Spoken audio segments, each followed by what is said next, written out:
following program is a presentation of the Options Insider Radio Network.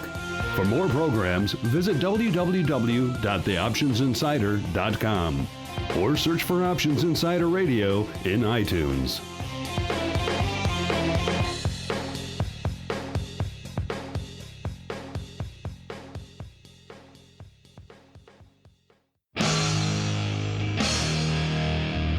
And now, it's time for the show that breaks down the options market. From unusual activity alerts to market updates and trading strategies. If it involves puts and calls, then our all-star panel will break it down. It's time to hit the Option Block. With your host, Mark Longo from theoptionsinsider.com and co-hosts Mike Tusaw from KnowYourOptionsInc.com and Mark Sebastian from OptionPit.com. The Option Block is brought to you by Options Express. Don't spend time worrying about your broker. At Options Express, security, stability, and account protection are the most important responsibilities to our customers. Secure account access, enhanced financial protection, entrusted with over $7 billion in customer assets, established financial stability. Options Express lets you trade with confidence. Stocks, options, and futures, all in one account. Trade with a specialist. Visit optionsexpress.com/OXradio to open your free account. Options Express is a member of FINRA, SIPC, and NFA.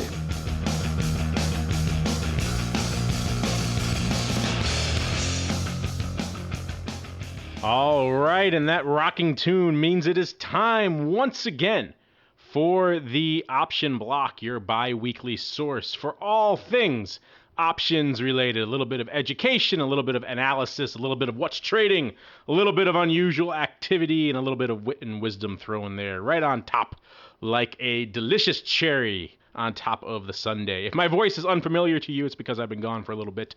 My name is, of course, Mark Longo from the OptionsInsider.com, as well as the Options Insider Radio Network, and I am the erstwhile host for this program, at least usually that is. Once in a while, people like Mr. Tusaw and Mr. Mark Sebastian fill in for me quite ably, if I do say so myself. And speaking of the rest of the gang, we have a great show in store for you today, starting off with the man beaming in all the way from St. Charles, Illinois. He is none other than Uncle Mike Tusaw from RCM. Uncle Mike, welcome back to the show, sir. Always excited to be back. This is one of my favorite times of the week. Every time we get to come on Monday and talk about the trading day, it's always fun. I love it. I love it. Hope your trip to Mexico went well, sir. You didn't come back. You came back with some great memories and not anything else lingering. I hope not, anyway. Speaking of lingering, we are also joined by none other than the greasy meatball himself, good old Mark Sebastian from OptionPit.com. Mr. Sebastian, welcome back to the show, and a fine job in the hosting chair last week, sir. Yeah, you better be careful. Otherwise, I'm going to start a campaign to... I'm going to start a campaign to, or we might see a grassroots campaign a la the Tea Party for me to become full-time. I heard you and Palin were very tight, and that makes a lot of sense now. You're going to come gunning for me, well, huh? I was at CPAC this weekend. Seabass. That was me. Seabass, CPAC. There's a lot of overlap there. I could see that. And last but certainly not least, we are joined by the Viceroy beaming in from the headquarters of Options Express, none other than Alex Jacobson. Alex, welcome back to the show, sir. It has been too long. Thank you, Mark. Good to have you back.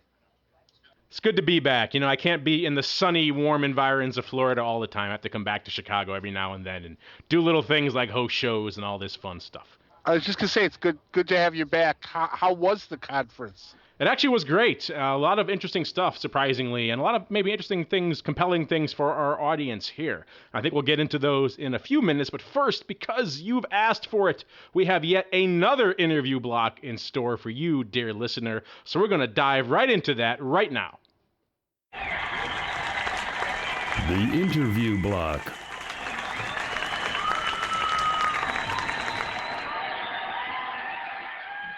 All right, and those screams and applause means that it is time once again for the interview block, where we bring on a guest, a luminary from throughout the world of options and derivatives, and proceed to pick their brain for you, the listener. for your education and indeed your enjoyment. And today's guest/victim is Kevin Davitt. He is the global execution and futures broker over there at RCM, a little firm we're very familiar with. Kevin, welcome to the show. Thank you for having me. Luminary, I've been called far worse.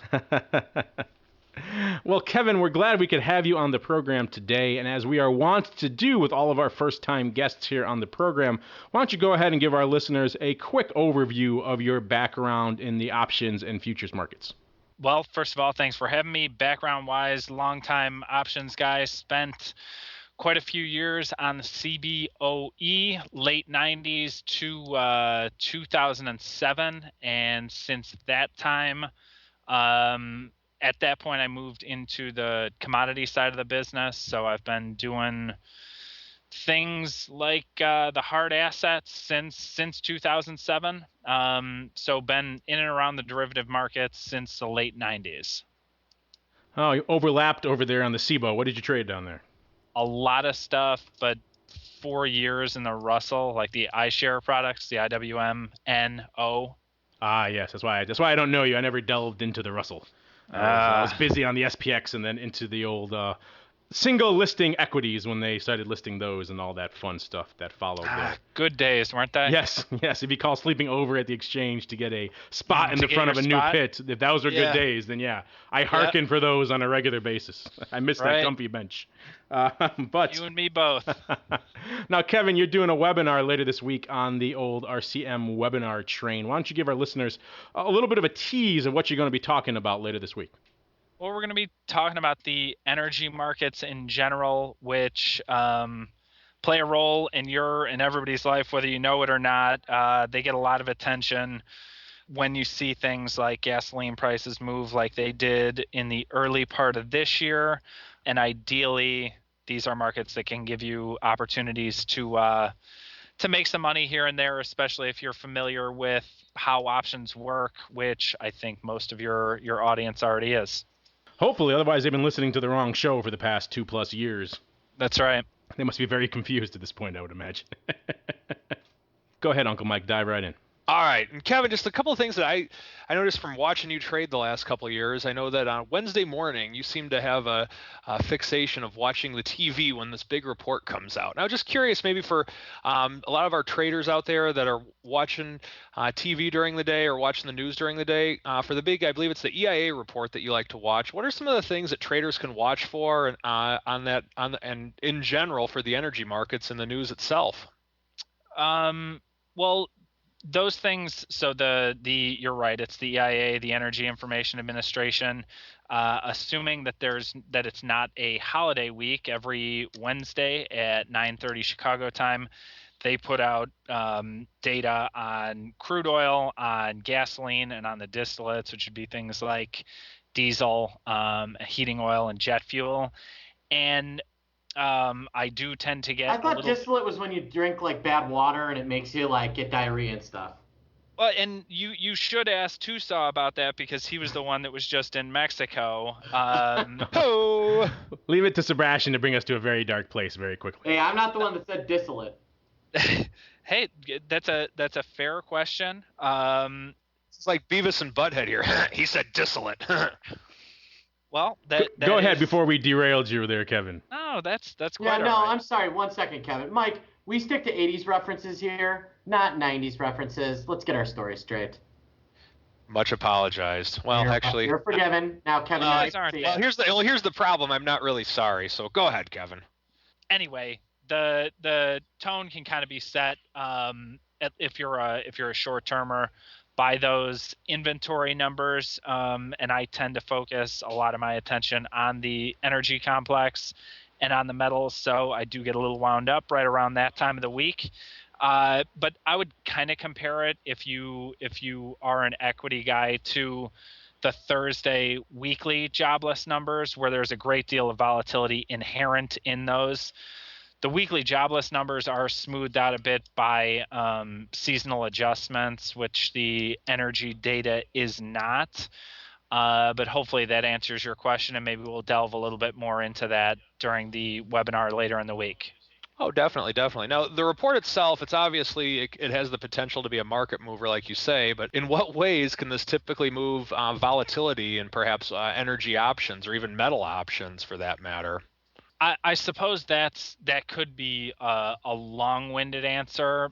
Volatility of late, kind of across the commodity and equity spectrum, has been largely under pressure. The commodities have been kind of taking their cues from equity volatility.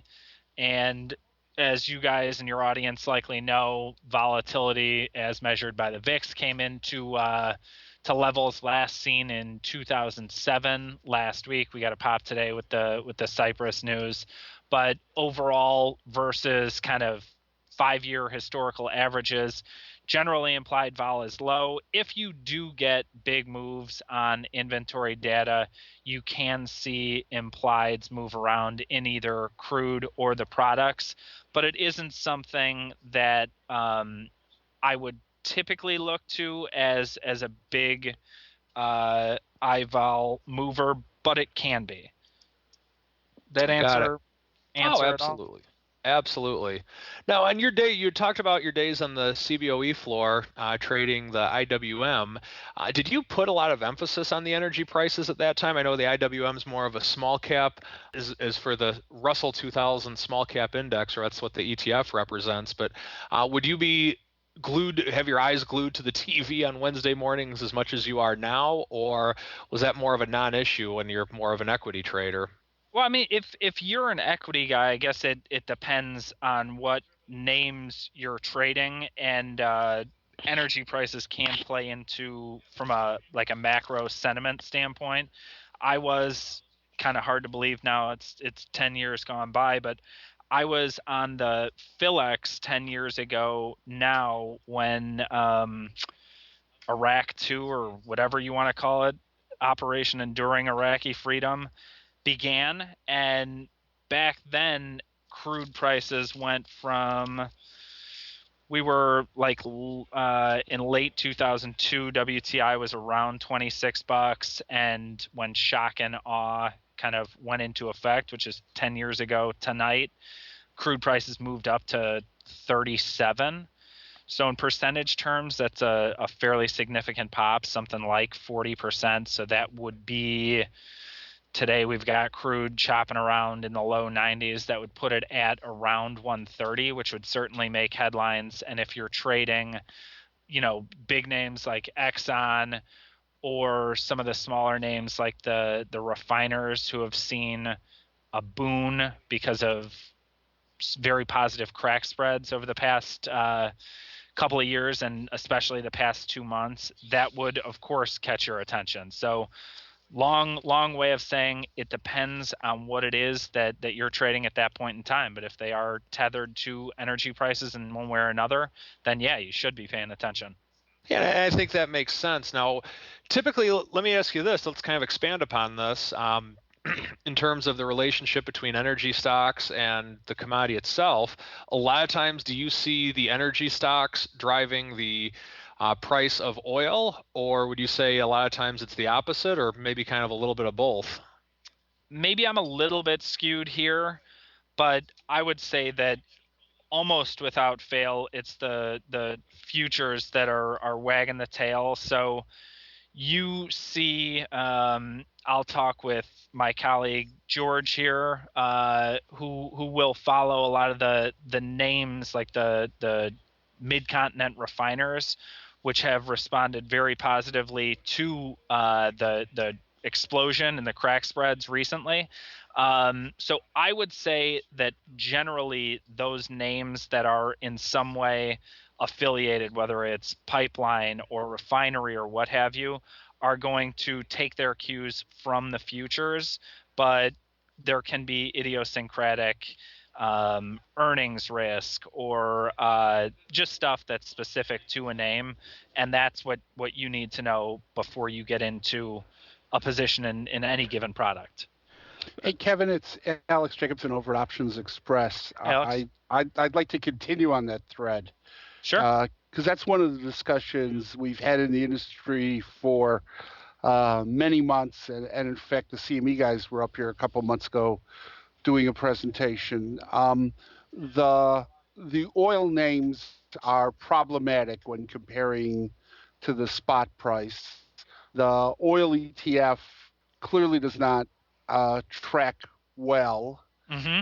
If I'm an option trader and I want to take a limited risk position, which of the futures options do you find sort of accommodate somebody who wants to spec on energy prices? Which of the futures options from a defined risk standpoint? Yeah, gas, oil, the crude contract.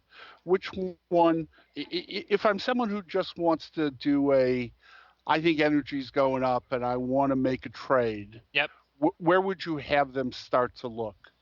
I would say that WTI is your easiest entree into the energy complex for a variety of reasons. One, it's kind of omnipresent, and two, spreads on options are 2 pennies wide, and you can play in the middle, and that's something that a lot of equity specific types have become used to, with spreads narrowing, and if you're looking to get in and out, being able to play in the middle of a market. So WTI affords you that opportunity. You do have to keep in mind that your multipliers are different. A WTI option governs 1,000 barrels, so every dollar move in a WTI option is plus or minus 1,000. So if you buy something for $1, it's actually $1,000 in crude oil. Now, if you're looking for a pure volatility play, gasoline with crack spreads as positive as they've been, you should be getting, and we have seen greater volatility in that, but you're playing in a thinner market, and it's something that is absolutely not as deep, easy to get into or out of as WTI. Another potential area for spec guys can be the WTI versus Brent spread, which gets a fair amount of attention depending on what's going on in Europe and because of the landlocked nature of the Cushing contract. But there aren't options, at least not readily accessible ones, for that spread. So long way of saying WTI probably gives most guys the easiest way to play energy in general, and certainly from a less frictional standpoint. Now, Kevin, speaking of changing multipliers, we're having you on a very fortuitous day. This is, of course, the day of the launch of the mini contracts. You mentioned how you play in the metals quite a bit from a futures options perspective. A lot of our listeners like to come at them from GLD, SLV. Those are very popular products with them. Of course, GLD is being included in the initial go-around, the initial foray of the mini. So I'm curious if you had any time to sit down and look at these at all, if they're starting to factor into any of your calculations, and what you think about these mini GLD products, which are essentially 1/10 of a 1/10, which is a little bit obtuse in and of themselves. But do you think they're going to get any traction? Do they bring any value to the marketplace? Are you going to start paying attention to these going forward? Do you think they're kind of just a gimmick for retail? Well, honestly, I would probably lean toward the latter. Looking at it from an exchange perspective, they look to generate volume. And if you can dilute and bring in more interest, they're willing to do that because they get clearing and exchange fees on that type of stuff. But quite frankly, if you have to trade something that's 1/10 of a 1/10 in as far as a mini GLD would be, I think a better question is, do I belong doing this at all? That's at least what I would lean toward. I was a little surprised to see GLD included in that initial foray, because you're right, it is a little bit abstract to do a 1/10 of a 1/10 type contract, but interesting nonetheless. Thank you for your opinions. I think your deep-seated cynicism suits you well here. You'll fit in well with the rest of us on this program. I'm in good company. Thanks. But before we go, because we're getting a little, we have to move on to our next segment pretty soon. Give us one more quick tease of what you're going to talk about this week and what our listeners can look forward to on your webinar. Something that's been playing a role in energy volatility of late has been renewable energy credits and mandated ethanol blends that go back to 2007 George W. Bush years.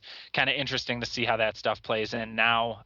If you care to touch on those topics and more, tune in on Thursday night. There you go, listeners. Check out the RCM website for more information. You should also be able to find a registration link in the show notes for this program on theoptionsinsider.com. So a lot of different ways to get in touch with those guys and register for that great webinar coming up later this week. Thanks again, Kevin. We'll have to bring you back on again down the road to dive a little more deeply into some of these topics we hit on today. Thank you very much for having me. Great, thank you. All right, and that's going to do it for the interview block, and now we're going to roll right on into the trading block. The trading block.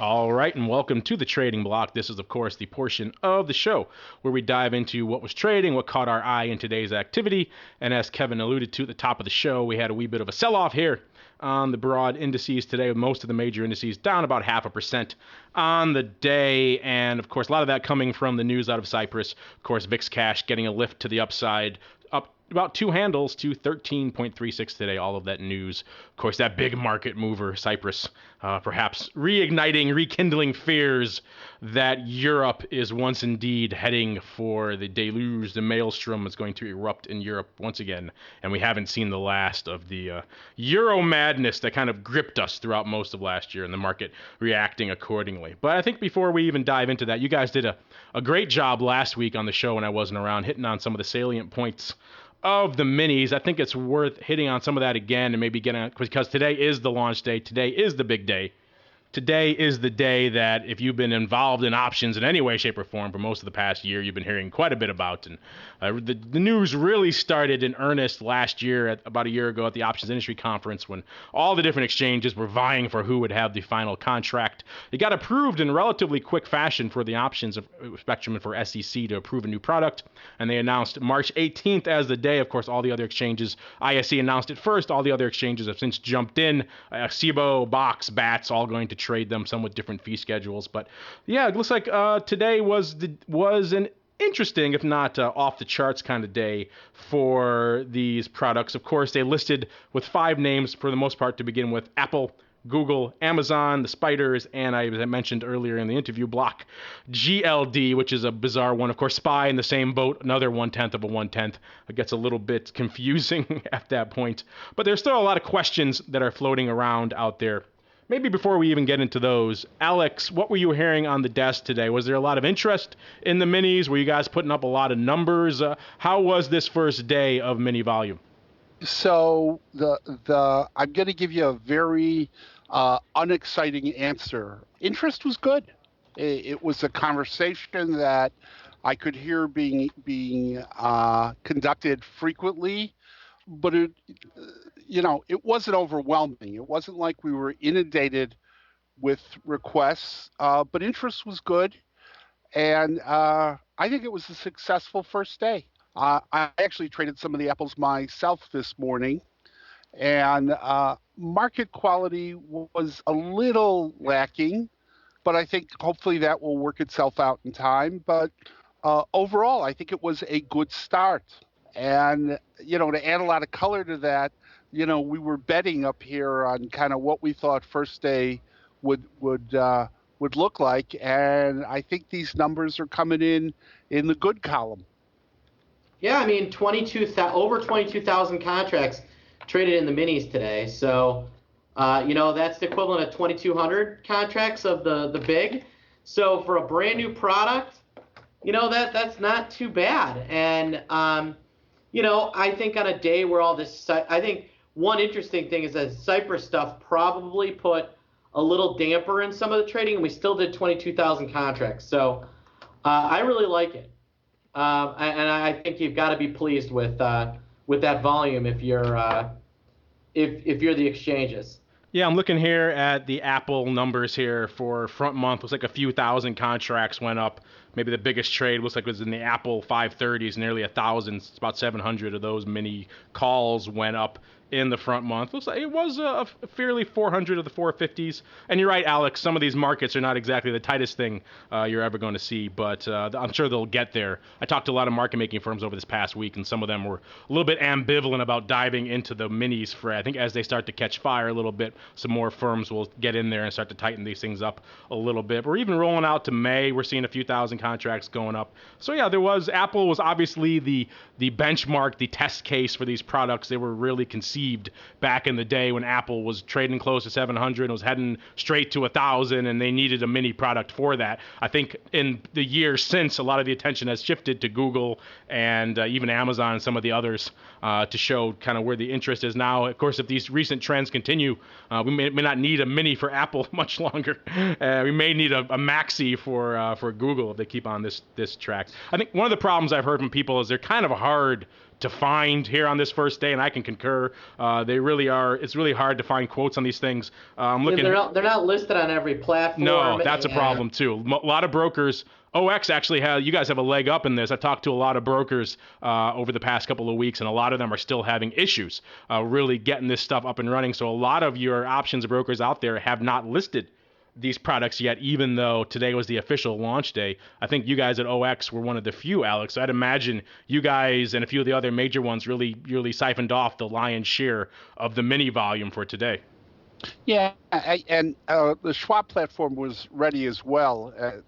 Matter of fact, on Thursday we talked about it a little bit, and I actually inverted the platforms.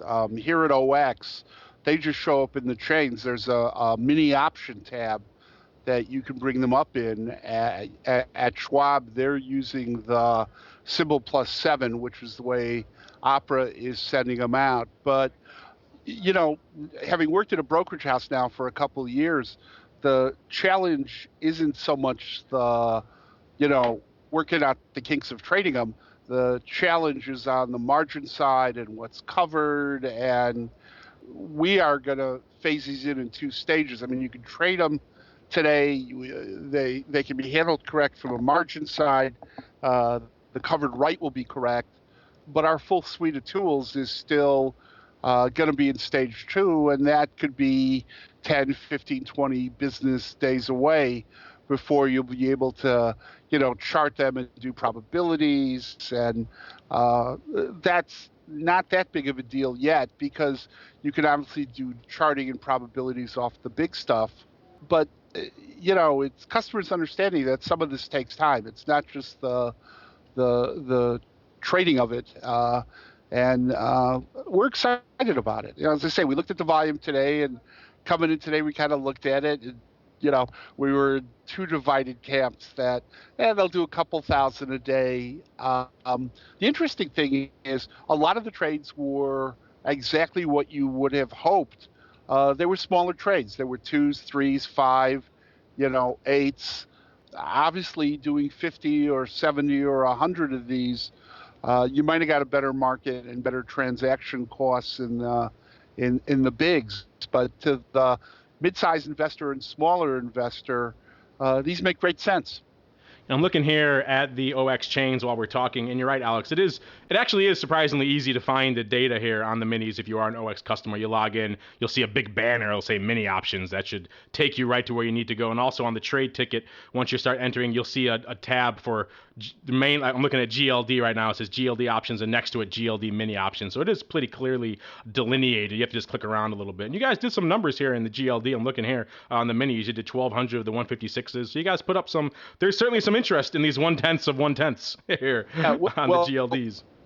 Gold today was hot because of Cypress. I mean, gold today was hot on the option desk, and it was really one of the leading names on the futures desk. I talked to the futures guys just before the call starts, and everything today was, in terms of the most actives, was driven by the Cypress news through much of the day.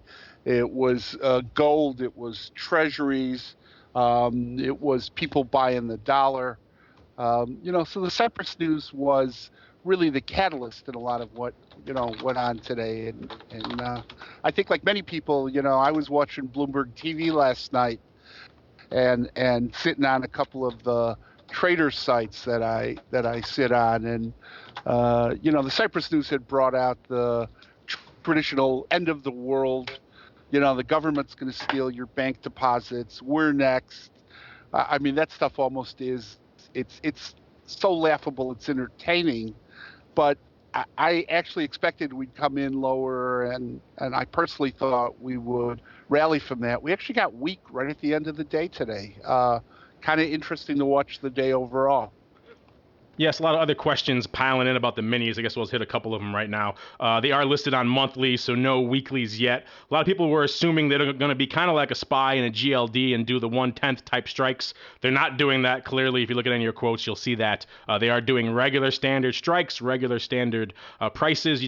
The multiplier changes. We've hit on that all the time. You say 1/10 size. People, for some reason, tend to forget that changes the multiplier. So, yes, you're not multiplying by 100, you're multiplying by 10. So, of course, keep that in mind when you're doing all of your calculations and looking here at the minis. One more thing about the minis, and we'll move on. Uncle Mike, I haven't had a chance to ask your input here. I know you're dealing with a lot of retail clients, a lot of retail clientele. Are they aware of this at all? Are they interested at all? Are you getting any calls about this, or is this really just another ho-hum day for you over there? Well, first off, it's never a ho-hum day at RCM. I set you up for that one.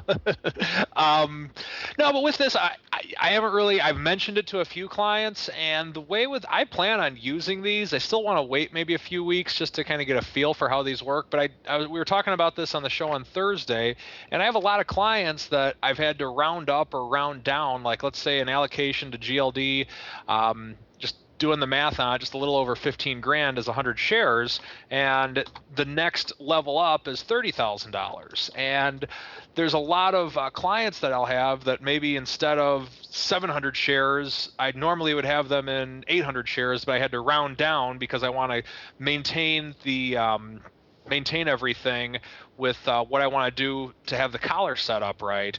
And what these mini options I think are going to help me do, and I haven't really had a chance to dig into them that deeply because, like I said, I want to see how they trade first, what kind of spreads there are, what kind of volume there is, and I'll wait a couple weeks before I dive into them or not. But I'm excited about it because of the fact that now GLD for me is going to trade like SLV in a way that with silver I can be more precise with an allocation for a client. And with gold, I'd have to round up or round down, and the rounding points were $15,000 a piece, whereas now it's going to be $1,500 a piece pretty much with the new minis. So I'm excited about it, and I think it's going to play a big part in what I do going forward, at least with GLD anyway. That's what we're hearing from a lot of people, I think, is it's kind of like when they first launched the E-mini contracts and you were hedging with the big futures in the S&P. The E-minis gave you a little bit more nuance. You could hedge a little bit more precisely. I think particularly on the professional side, a lot of people are looking at minis or something like that. They help round out a little bit and make things a little bit easier from that perspective. Oh, one last quick question. Alex, before we roll out, we're getting this from a lot of people. I just want to hear you clarify it, even though I know the answer. Minis, obviously 1/10 size contracts. A lot of people writing in, are we getting a reduced commission on this? What is the OX procedure and policy for minis in terms of pricing? So we're going to continue to look at it, but right now commissions are the same, and that's clearly an issue we need to look at. But Thursday we talked about this. I own 150 shares of Apple, and this morning I did a covered write on it. And the first question you ask yourself is, should I do one big and five little? The challenge you have with one big is you hit the minimum commissions. So one of the issues in the success here is going to be simply that, friction, the bigs versus the littles for those who can do the bigs. And from a commission standpoint, 15 littles were cheaper for me to trade than the one big and the five. But right now commissions are the same, and the exchanges are in a bit of a price war on this, which is great because in the end that will benefit the end user. Some people are not charging, some people are charging, some people are rebating on some of the names. But we're going to look at it, and we will stay aggressively competitive on the transaction cost side. Glad to hear it. All right, sir. And that is going to do it for the old trading block. And now we're going to roll into the odd block. It's time to break down the most interesting, unusual, and downright questionable options activity that's been identified by theoptionsinsider.com. It's time for the Odd Block.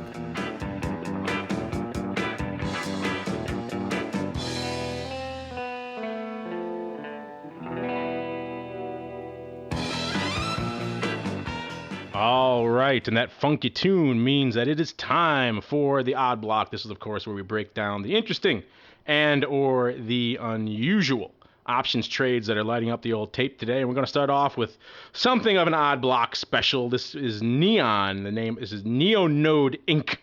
Ticker symbol Neon. This is a south of $6 stock, closed at $5.97 today, down about 1.8% on the day. And this is a name that doesn't typically light up the old tape, doing about 200 contracts a day. Wouldn't really be catching our attention. Today, it did a whopping 4,000 contracts. So talking 20x here for this name. That's a substantial pop in volume. And it looks like the bulk of that came up in one massive, looks like a collar / risk reversal going up on the OC5 7.5, where they did it. It looks like initially it looked like it was on a ratio where paper came in and they sold calls, bought puts. Looked like it was being done on a ratio, but then it went up even by the end of the day. So it was really 2,000 by 2,000. Buying the OC5 put, selling the OC 7.5 call. Of course, this could be a underlying holder just lining up a nice juicy collar here. We talked about these quite a bit on the show. If you look at the graph here for Neonode, this thing has been on a bit of an upside tier since December. So over just the last few months, it was trading south of 4, now closing around $6 today. So this could be a sizable underlying holder looking to lock in and protect some of those gains with a very juicy October collar here. Is that what you guys found over there at Option Pit as well there, Mr. Mark? That's exactly what I think it is. You know, the 10-day vol is kind of coming in. The overall implied volatility is pretty expensive. But yeah, this is a nice little move. This is not quite an option block special. The stock's over $5, and it's pricey they're not for our paying purposes. some ridiculous amount to own some calls, but you know, it's still one that we always love here at Option Block. Speaking of names that we love, we'll move on into another. This is a little more pricey too. This is $14. This is high end. Expensive this on is my, high end for us.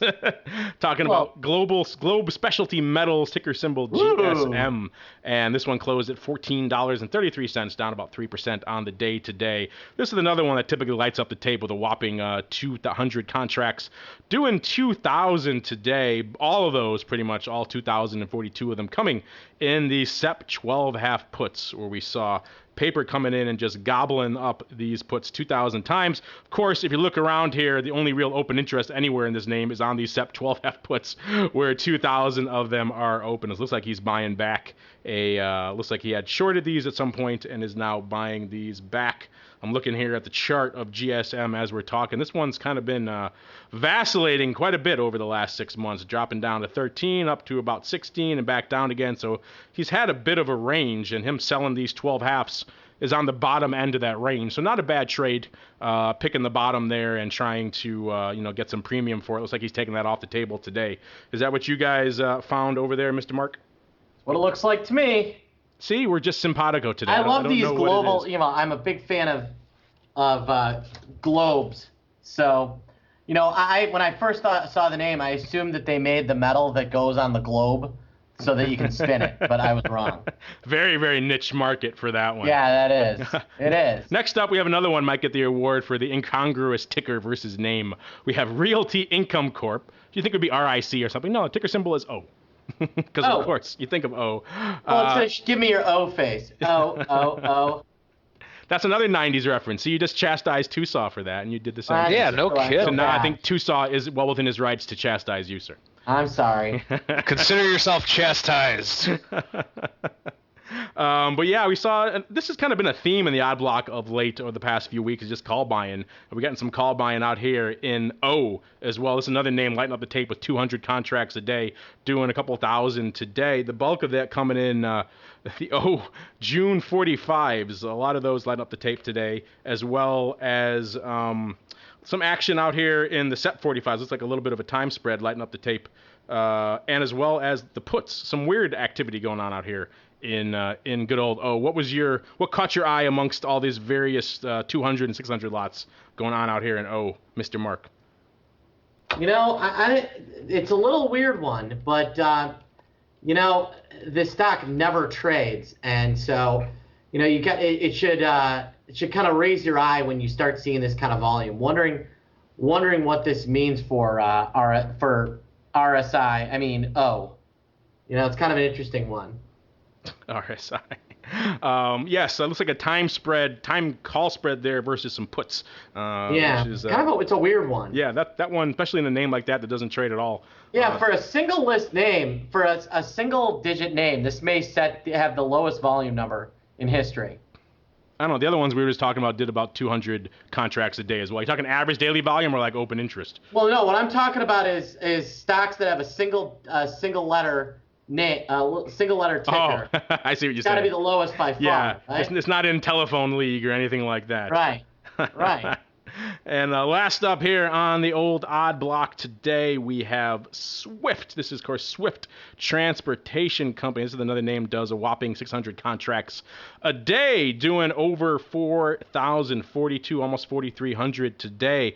The bulk of that coming in one size, looks like a size gobble of the 815s.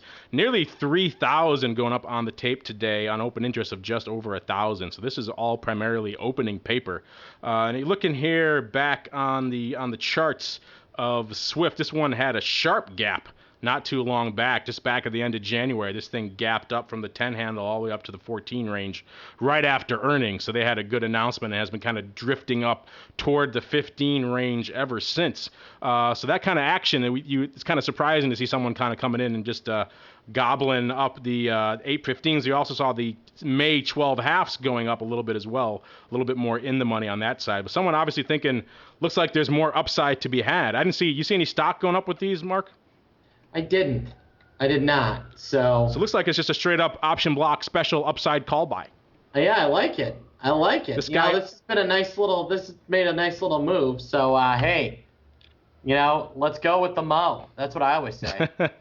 Yeah, if it's already had its move, why not load up to the upside and see if it can do it again? Double down when the getting is good. Yeah, a lot of odd block specials today. A lot of little names doing no volume except for today.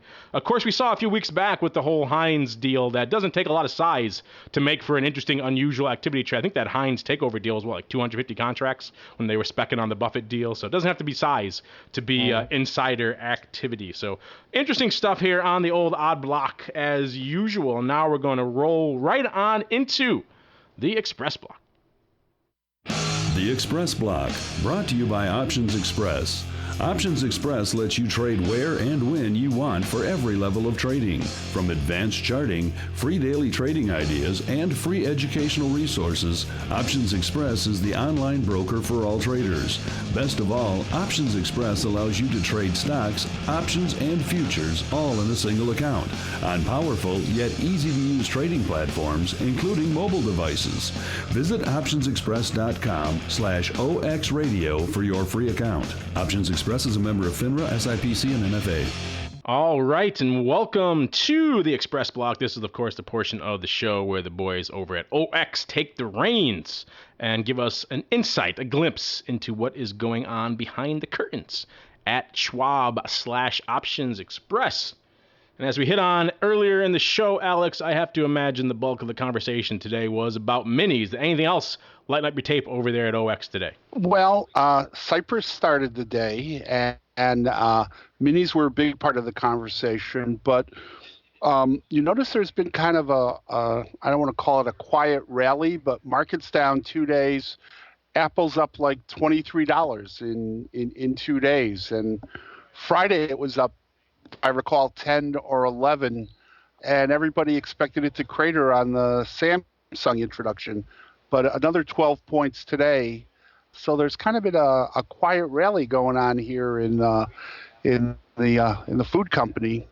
The other thing that was lighting up the phone today was gold, and there was clearly a flight to quality today on the gold side. Some activity in Priceline. Priceline had a pop today, and that triggered some of the activity here.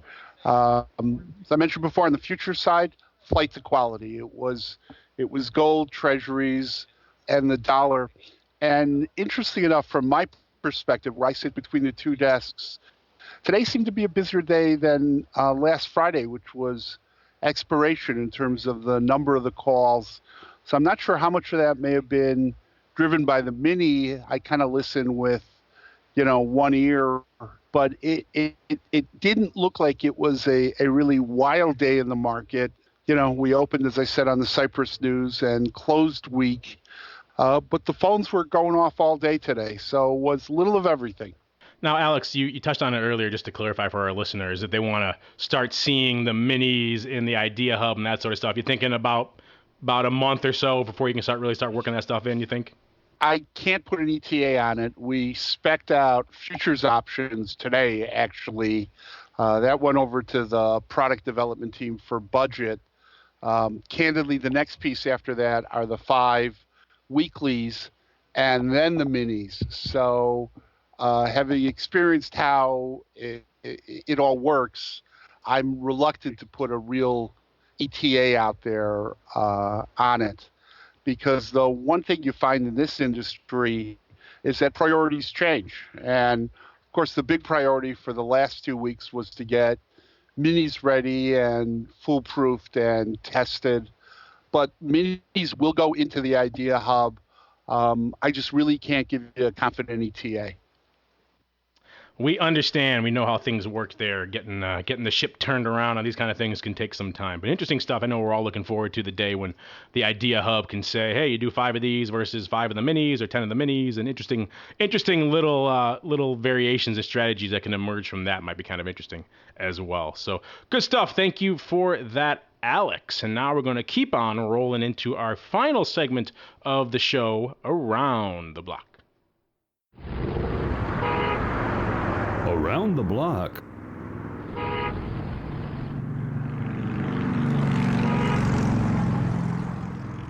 All right, and those lovely sounds of traffic mean that it is time for our final segment, where we tell you what we're watching for the rest of this week into the weekend. Starting off with you, Uncle Mike. Alex just hit on it, that the fruit company having a wee bit of a rally. How's this working into all your plans and the day-to-day over at RCM?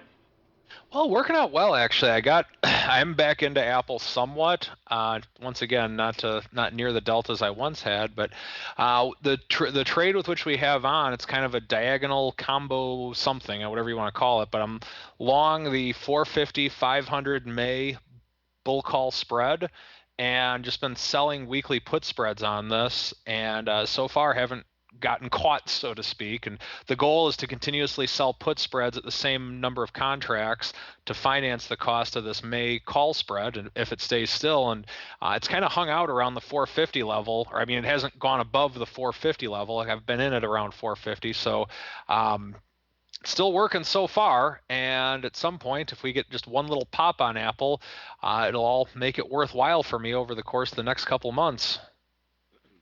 And Mr. Sebastian, we got Cypress in the news. We got VIX Cash creeping on up. We got a lot of things catching the eye. What is drawing your focus for the rest of the week? Yeah, I think they're voting on. They're going to come up with probably some new bill tonight, and that's going to be the driver of trading at least tomorrow and the following day.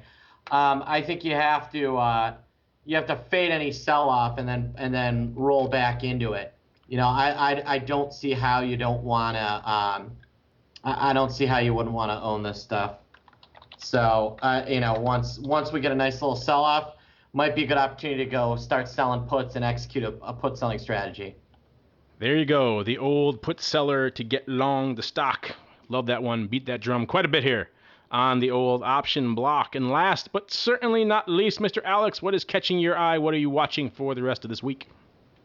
We're going to keep looking at minis on a daily basis, and a little surprised at how much vol popped today. I'd like to hear Mark's kind of thoughts on that, but big move in vol today for just an 8-point move in the S&P.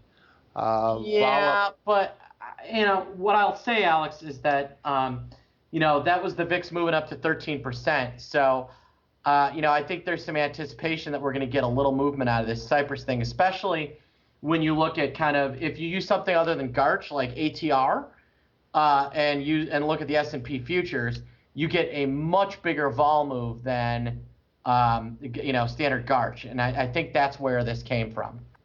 Interesting. Yeah, the rest of the week, as I say, this kind of silent rally in Apple. What we see out of the minis is clearly there's a lot more public interest in Apple and Gold than there was in Google and Amazon. So we'll be looking at all that stuff this week. Not a ton of earnings coming up, so the week is going to be about the market. I guess one last point, since you mentioned that they're on the minis. Everyone's looking to the minis to be this panacea, the thing that will cure all the retail ills of the options market and finally turn the volume trend around. And one thing certainly seems to be helping in that is they're going to be counting all of these minis as a full contract from an overall volume perspective, which on the one hand, you can certainly see why that makes sense because the clearing and everything else on the back end is all the same. But on the other hand, that certainly rings a little bit dubious, particularly maybe towards the end of the year when these things start picking up some steam and all of a sudden we're seeing everyone blowing out announcements about how record volume, record numbers, when it's a lot of it may be in these 1/10 size contracts. So a little bit of a gaming of the system I think we can look forward to as the year progresses here, as everyone tries to milk these minis to say, hey, everything is fantastic. The bloom is once again on the rose. Retail has turned en masse, and the minis are the sign of that. So I was a little disappointed to hear they're not going to make some sort of allocation for that. I mean, a lot of the systems, I'm looking at the Live Vol Pro right now, they're delineating them as non-standard. Maybe we can adopt something similar to that across the board so we can at least say, hey, here's the actual intent going on behind all these. A contract is not a contract at the end of the day. But I've been beating that drum for a long time with very little result. First rule of public relations is never believe your own press releases. I like that one, Alex. Alex, see, you're fitting right in here with the cynicism of the rest of us here on the show. We've infected you, I'm pleased to say. It's changed me dramatically. When you came on the show, you were a bright and cheery ball of sunshine, and now we have dragged you down to the depths with the rest of us. So we are very pleased we have done our work. I'm honored and proud. All right, and that's going to do it for the Around the Block segment. That's also going to do it for this episode of the Option Block. But before we go, as always, I'd like to check in with my cohorts, my partners in crime, to see what they have cooking for you, the listener. Starting off with you, Mr. RCM, good old Uncle Mike Tusaw. What is cooking? Obviously, the webinar train rolling into town again this week, so I know a lot of your attention is focused on that.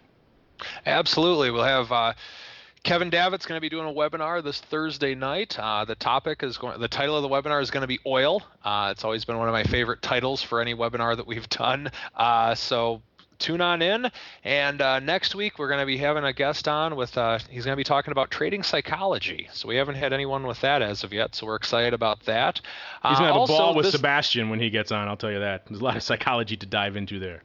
Good point. And then also, I am going to do a rant for this week's strategy block coming up. I heard from another financial advisor, so to speak, with a competing client who actually is now a current client, but just with some remarks with which they said, and I want to rant on them, so I'm excited about that. Oh, a rant about financial advisors and options, two of my favorite things. So a little tease there for you listeners. Be sure to tune in on Friday to hear Uncle Mike's rant in all of its glory. Speaking of rants, Mr. Sebastian, what is coming up in the land of the pit? I gotta just go to optionpit.com/events. I got all kinds of stuff that's gonna be fun.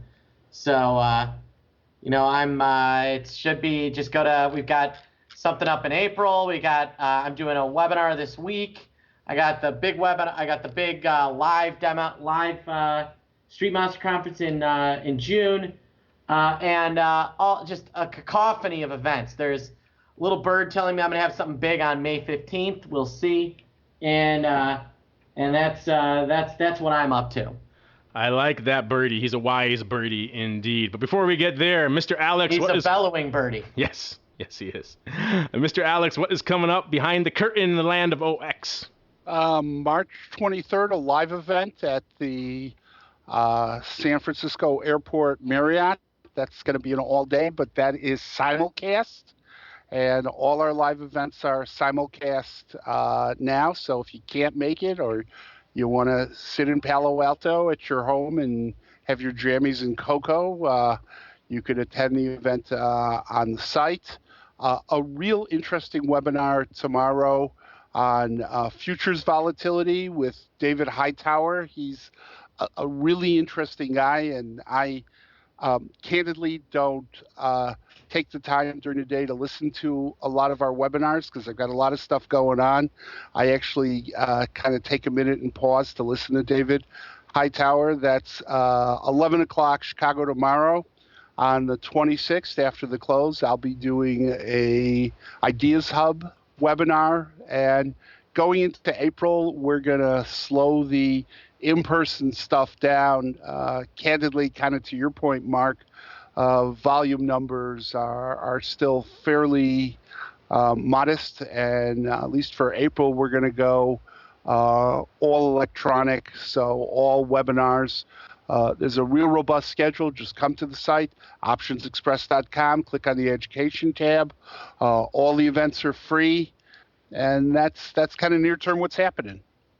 Thank you for that, Alex. And last but certainly not least, as Mr. Mark mentioned earlier with his little birdie, we are indeed holding the upcoming first annual Options Insider Unusual Activity Forum Chicago. A lot of you have registered for it. It was initially scheduled for March 27th. We've had a bit of a schedule change back to May because we want to add even more people on the panels, more panelists, more content for you guys. And we had a lot of people coming at the last minute saying they wanted to be on the panels, and we had to work it all out. So we thought we'd add more time to add more room to get all the content going. Of course, we're adding even more fun stuff for you guys to get when you register. To surf on over to theoptionsinsider.com/events. If you have already registered, you can't make the new date, by all means, let us know. We'll happily refund you and maybe send you a few little cool prizes and tchotchkes to thank you for signing up. But if you can make it, if you are going to be in Chicago on May 15th, that's a Wednesday, and you aren't sick of hearing my voice or Mark Sebastian's voice, then come on over, because we'll have a lot of great contributors. We'll just be two of us there. There'll be a lot of us.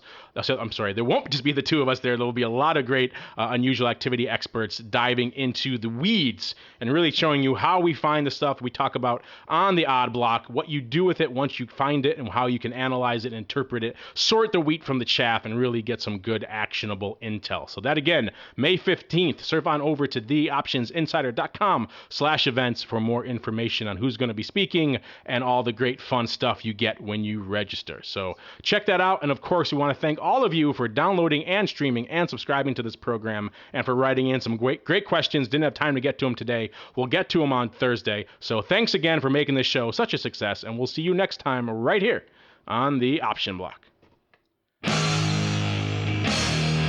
Become a part of the Option Block. Just visit www.theoptionsinsider.com/forum to post a question for the hosts. You can also submit questions to twitter.com/optionblock or leave a voicemail at 312-544-9356. Make it interesting, and your question just might make it on the air. The Options Block is property of the Options Insider Incorporated. All rights reserved.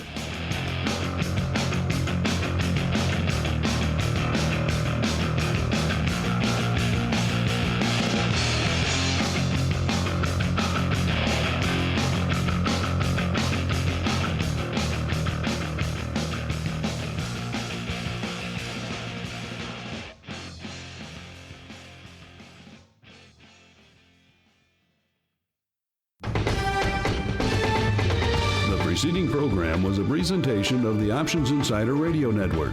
For more programs, visit www.theoptionsinsider.com/radio or search for Options Insider Radio in iTunes.